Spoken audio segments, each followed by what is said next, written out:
नमस्कार मंडळी, आज आपण घरच्या घरी अगदी सोप्या पद्धतीने ओली नारळाची मस्त वडी बनवणार आहोत। ही वडी खूपच मऊ, स्वादिष्ट आणि तोंडात विरघळणारी बनते। पण वडी बनवताना काही छोट्या चुका झाल्या तर वडी नीट सेट होत नाही, खूप ओली राहते किंवा कापताना तुटते।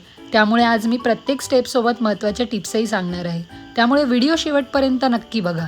सर्वात आधी मी ताजे 3 ओले नारळ छानपैकी सोलून घेतलेत। त्यानंतर नारळ सोलून त्याचे छोटे छोटे तुकडे करून घेतलेत। कापताना नारळाच्या फोडी शक्यतो लहान लहानच ठेवायच्या, जेणेकरून मिक्सरमध्ये व्यवस्थित बारीक होतात। आता हे तुकडे मी मिक्सरमध्ये व्यवस्थित बारीक करून घेतलेत। इथे एक महत्त्वाची गोष्ट लक्षात ठेवा, नारळ वाटताना त्यात अजिबात पाणी घालू नका, कारण ओल्या नारळामध्ये आधीच भरपूर पाणी असतं।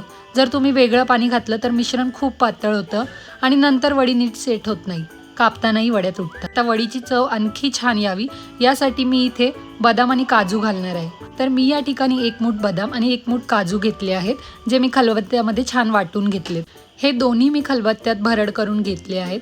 मिक्सरमध्ये अगदी बारीक पावडर करायची नाही, जर तुम्ही मिक्सरमध्ये वाटत असाल तर। थोडं भरड ठेवलं ना तर वडी खाताना बदाम आणि काजूचे छोटे छोटे तुकडे लागतात आणि मग चव खूप छान लागते। अशा प्रकारे काजूही भरड करून घेतलेत आणि हे पहा, खूप जाडही नाही ठेवलेत आणि खूप बारीकही नाही केलेत, मध्यम आकाराचे ठेवलेत। आता आपल्याला वडीसाठी पाक तयार करून घ्यायचा। त्यासाठी मी गॅस मध्यम आचेवर ठेवलाय आणि एक जाड बुडाचं पातेलं घेतलंय, ज्याच्यामध्ये मी इथे 1.5 वाटी एवढं पाणी ऍड करून घेतलंय। पाक बनवण्यासाठी आपल्याला पाण्याची जास्त गरज लागत नाही, त्यामुळे मी इथे 1.5 वाटी घेतलंय, म्हणजे 1 वाटी पूर्ण पाणी घेतलंय आणि त्यानंतर थोडंसं वरती पाणी घेतलं। आता या ठिकाणी पाक बनवण्यासाठी मी 1 वाटी साखर ऍड केली आहे। मला खूप जास्त वड्या गोड नको आहेत, त्यामुळे मी साखर प्रमाणात ऍड केली आहे। पाणी जेव्हा गरम होतं त्यानंतरच तुम्ही साखर ऍड करायची। साखर पूर्णपणे पाण्यात विरघळत नाही तोपर्यंत मी इथे पाक असा हलवून घेते। आता त्यामध्ये चिमूटभर मीठ घाल। कुठलाही गोड पदार्थ बनवताना त्यामध्ये चिमूटभर मीठ घालायचं, ज्याने चव अजून खूप छान लागते। आता वडी बनवण्यासाठी आपलं साहित्य रेडी आहे। काजू बदामाचा कूट, 2 चमचे इलायची पावडर आणि किसलेलं ओलं खोबरं। पाक आपला छानपैकी या ठिकाणी रेडी झालेला आहे। या पाकामध्ये साखर पूर्णपणे जोपर्यंत विरघळत नाही तोपर्यंत पाक मी असा हलवून घेते, जेणेकरून साखर खाली लागणार नाही। आता आपला साखरेचा पाक तयार झालेला आहे। तुम्ही गुळाचाही वापर करू शकता, पण मी साखरेचा पाक बनवलाय। आता या ठिकाणी उकळत्या पाकामध्ये मी ओलं नारळ घालते। ओलं नारळ घातल्यानंतर छानपैकी पाकामध्ये ते मिश्रण मी एकजीव करून घेते, जेणेकरून ओल्या नारळामध्ये पाकाचा एकदम गोडवा मिश्रित होईल। आता हे मिश्रण जे आहे ते मंद आचेवर एकदम हलवत राहायचंय।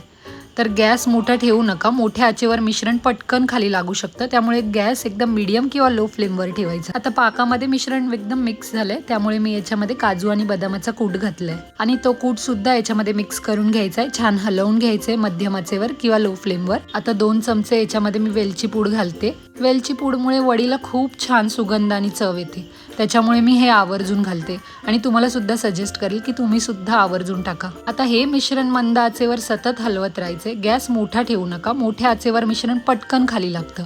मिश्रण जसं जसं घट्ट व्हायला लागतं ना तसं तसं ते पातेल्याच्या कडा सोडायला लागतं।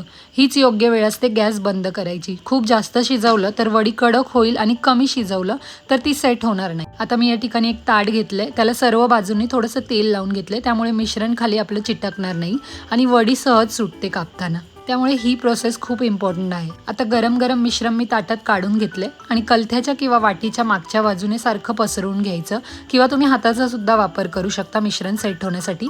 इथे आपलं मिश्रण थोडंसं गरम आहे, त्यामुळे मी कलथा वापरलाय। मिश्रण नेहमी ताटावर समतल करून घ्यायचं, पण मिश्रण खूप गरम असतं, त्यामुळे आधी थोडंसं थंड होऊ द्यायचं। यानंतर हे मिश्रण पूर्णपणे थंड होऊ द्या। जर 2-3 तासानंतरही वडी थोडी मऊ किंवा ओली वाटत असेल ना तर काळजी करू नका, ती फ्रीजमध्ये 4 ते 5 तास ठेवा, त्यामुळे वडी छान घट्ट होते आणि कापायला सुद्धा सोपी जाते। वडी व्यवस्थित सेट झाल्यावर तुमच्या आवडीनुसार चौकोनी, डायमंड किंवा आयताकृती आकारात कापून घ्यायची।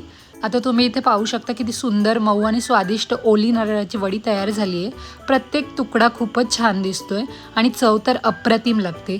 मी अशा स्क्वेअरमध्ये वड्या कापून घेतलेल्या आहेत छानपैकी आणि वड्या खूप सुटसुटीत झाल्यात। अजिबात त्या ओलसर राहिल्या नाहीयेत किंवा त्या तुटलेल्या नाहीयेत कापताना। आणि ह्या प्रमाणात वड्या खूप जास्त गोड सुद्धा नाही झाल्यात आणि खूप कमी गोड सुद्धा नाही झाल्यात, एकदम प्रमाणात झाल्यात। तर अशी ही आपली एकदम मस्त, मऊ आणि स्वादिष्ट ओली नारळाची वडी तयार झालेली आहे। अगदी कमी साहित्यांमध्ये आणि सोप्या पद्धतीने ही वडी तुम्ही नक्की तयार करून बघा. मी सांगितलेल्या छोट्या छोट्या टिप्स लक्षात ठेवल्या तर वडी नक्की परफेक्ट बनेल. जर तुम्हाला ही रेसिपी आवडली असेल तर व्हिडिओला लाईक करायला विसरू नका. तुमच्या मित्रमैत्रिणी आणि कुटुंबासोबत शेअर करा आणि जर तुम्ही आपल्या चॅनलवर नवीन असाल तर अशाच सोप्या पारंपरिक आणि चविष्ट रेसिपीसाठी चॅनलला सबस्क्राईब करायला विसरू नका आणि बेल आयकॉन नक्की दाबा, म्हणजे माझी नवीन रेसिपी तुमच्यापर्यंत सर्वात आधी पोहोचेल. तर तुम्हाला ही रेसिपी कशी वाटली ती कमेंटमध्ये सांगायला विसरू नका. तुमचे अभिप्राय वाचायला मला नेहमीच खूप आवडतात. चला तर मग पुन्हा भेटूया अशाच एका नवीन सोप्या आणि स्वादिष्ट रेसिपी सोबत.